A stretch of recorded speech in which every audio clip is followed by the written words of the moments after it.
Michelle Goldberg again, who writes for the New York Times, one of my favorite opinion writers, for real. As you know, if you're a regular listener to this podcast, you know I quote her often. Today, she was writing about the fall of Liz Cheney and the rise of Marjorie Taylor Greene. And not just Liz Cheney, but there have been a number of Republicans, conservatives, with whom I don't agree about damn near anything back in the days, pre-Trump, when the political world in this country had at least a hint of rational thought behind it. I'm not saying that the U.S. Congress has been very rational in the past 30 or 40 years, but at least a hint of it, right? If you are a liberal or a rational person, you know exactly what I mean by a hint of rational thought in the Congress. But anyway, the January 6th committee held its ninth hearing last Thursday. It's probably, or they say it's going to be their last, maybe, perhaps. And one of the unexpected consequences of that hearing is the rising to almost hero status, the figure of the so-called decent Republican, right? I've talked about this several times. It leaves me very nonplussed to talk positively about Liz Cheney. But here we are. She was the vice chair of the committee. She was the obvious star of that committee.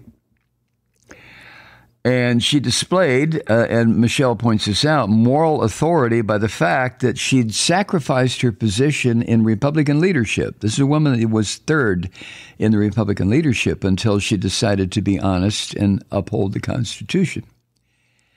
And she also tossed her political career, possibly, into the fire that she had created to burn away the bullshit and the lies of the orange vomit. But she wasn't the only one who took that chance, made that move.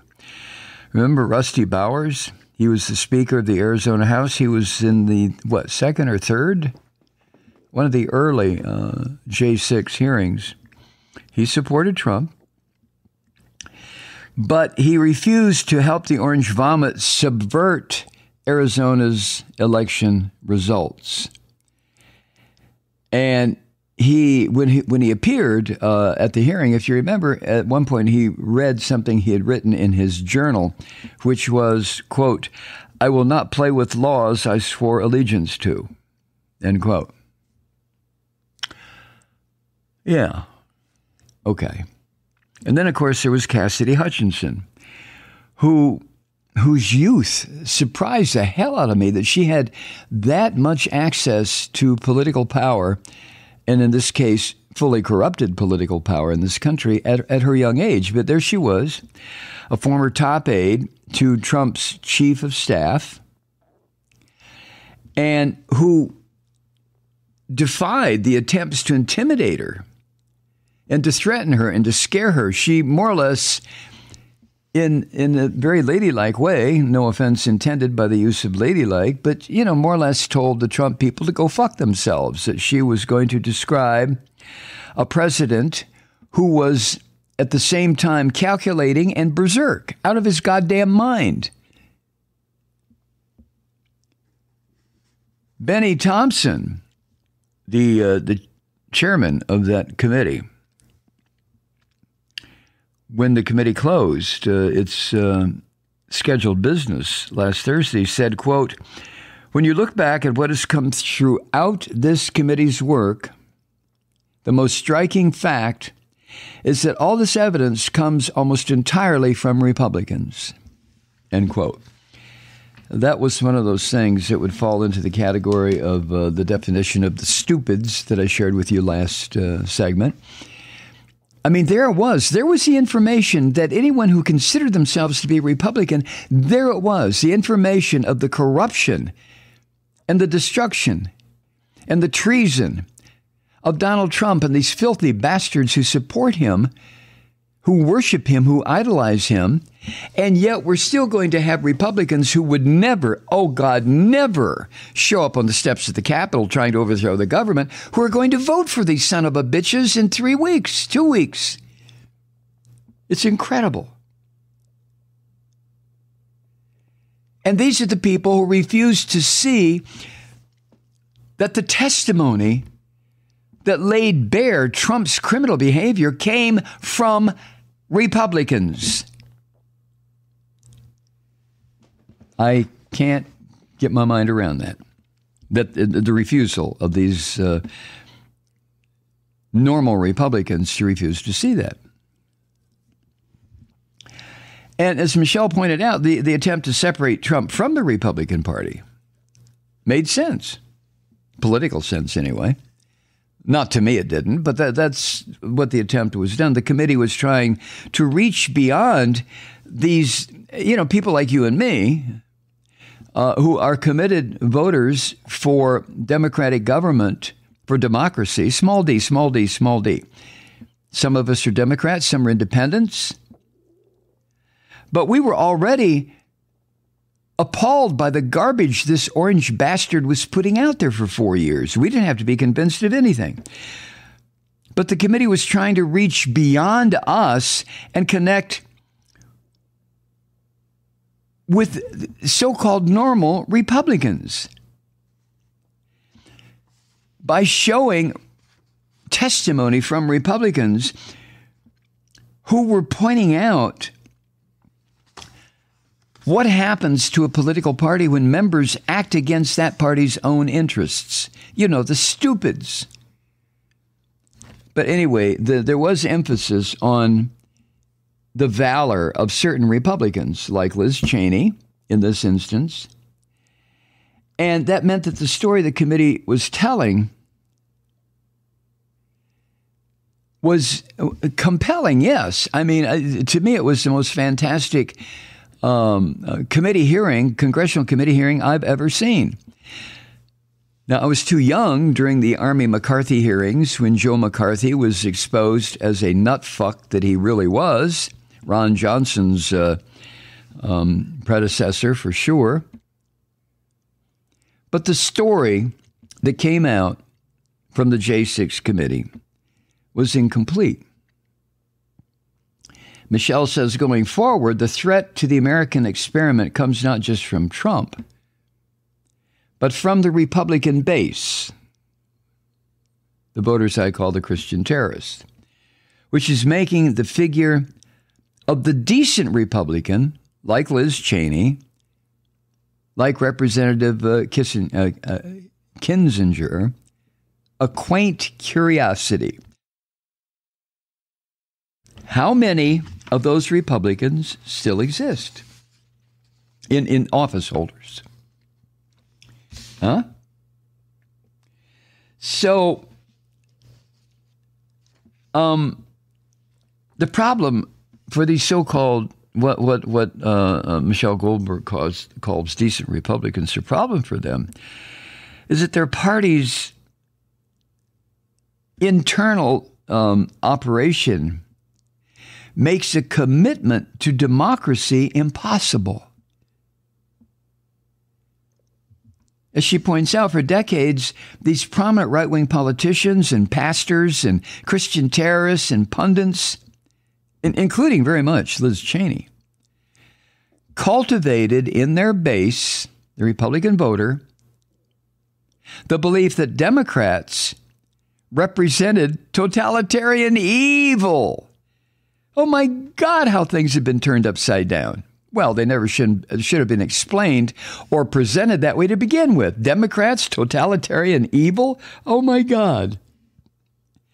But because of that, because of this effort, this 45-year-long effort to convince Americans that Democrats were, they're going to do something terrible to this country, right? They were going to work for equal protection under law. They were going to work for union representation. They were going to work for the betterment of people. Oh my God, not the betterment of corporations are capitalists. Oh my God, how horrible was that?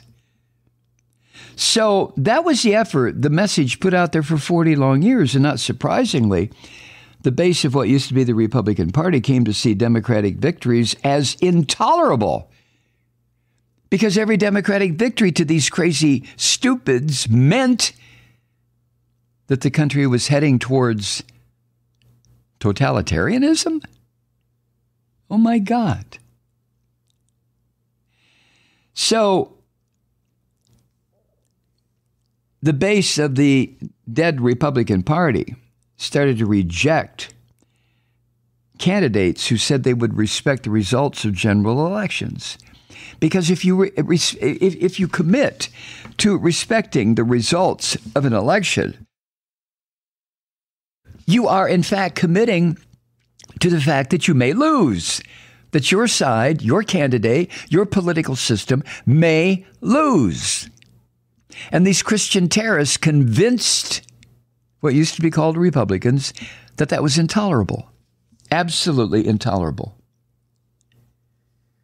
So, as the Washington Post reported recently, a majority of Republican nominees for the U.S. House, U.S. Senate, and important statewide offices either doubt or deny that Biden won in 2000. The majority of these nominees, Michelle calls them Republicans. They're not Republicans. They are Christian terrorists. And there's no disguising them. That's what they are. White Christian terrorists. Now, the queen of all this horse shit is our own here in Georgia, Marjorie Taylor Greene. And I've mentioned before, with maybe a 30-30, 30-06, I could stand on the front porch of the Daniel Scapin studio here in the foothills, aim the barrel at maybe, that would be, about a 45-degree angle, and fire off a round. And as it traveled its trajectory, it would probably, when it came down, land in Marjorie Taylor Greene's congressional district. That's how far this psychotic bitch's district is to the Daniel Scapin studio. How about that? Huh? So there is a new book out entitled Weapons of Mass Delusion. It's written by Robert Draper. And it's a story about Greene's rise in parallel with Cheney's fall. Now, if you get the Sunday New York Times, in the Sunday Times Magazine, an adaptation, or an adapted excerpt, I guess you would say. It's not an adaptation, but an excerpt of this book was just published last Sunday, 2 days ago. Now, there are a lot of so-called Republican officials and ex-officials who still cling to the belief that they're Republicans, who wish all this shit were in reverse. Mr. Draper has a detailed recreation of a meeting that occurred February 3rd, 2021. That's when the House Republicans, Christian terrorists, first voted on removing Cheney from her position as the Republican conference chairperson. That was a vote that she survived. And Tom Reed, who was a moderate Republican from upstate New York, asked at the time, quote, "How's it going to look if we kick out Liz Cheney and keep Marjorie Taylor Greene?" End quote. Well, I would answer him very simply. It would look like what your filthy, dead party has become, Representative Tom Reed. You call yourself a moderate Republican from upstate New York, and yet you voted with Trump for 4 years. You are part of a party that really is dead. You should know that. Oh, my God, you should know that. But I digress. Hi, Truth Seekers. Mike Malloy here. As you know, we've switched formats and are now broadcast exclusively on the Progressive Voices Network. So that means you get fewer program interruptions, no corporate commercials, and lots of profanity. But our format change also means some of our radio listeners no longer hear the program. It's been a while since I mentioned our podcasts, so you may have forgotten that there is a way to listen to this program anytime you need a good dose of screaming. Visit MikeMalloy.com and subscribe to our podcast. As a podcast subscriber, you can download the program to your mobile device and take me with you wherever you go. And if you have a friend who needs a dose of truth-seeking, you can give a gift subscription as well. That's MikeMalloy.com, and never miss a minute of the uncensored fun and frivolity.